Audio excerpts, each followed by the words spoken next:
আমি শিশুদের বন্ধু, আমি যুবকদের ভাই,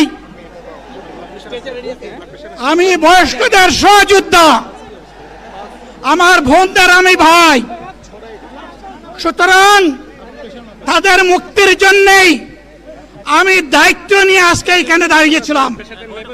আল্লাহর ইচ্ছা শরীর আমাকে সাময়িকভাবে সহযোগিতা করে নাই, এটাও আল্লাহর ইচ্ছা যে এখন আল্লাহ আমাকে কথা বলার সুযোগ দিচ্ছেন। আমি বলতে চাই, বাংলাদেশের নির্দিষ্ট কোন শ্রেণীর মুক্তির জন্য আমাদের এই লড়াই নয়। রাস্তার একজন পরিচ্ছন্নতা কর্মী, চা বাগানের একজন শ্রমিক,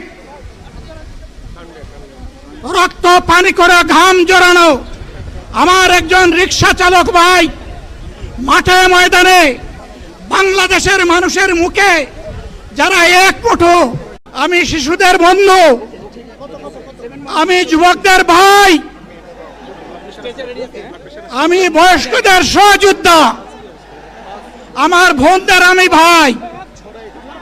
সুতরাং তাদের মুক্তির জন্যই আমি দায়িত্ব নিয়ে আজকে এখানে দাঁড়িয়েছিলাম।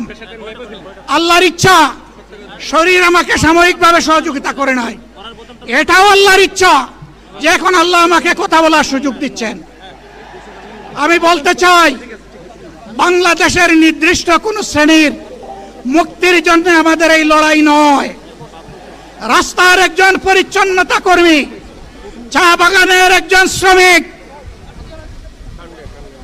রক্ত পানি করে ঘাম জড়ানো আমার একজন রিক্সা চালক ভাই, মাঠে ময়দানে বাংলাদেশের মানুষের মুখে যারা এক মুঠো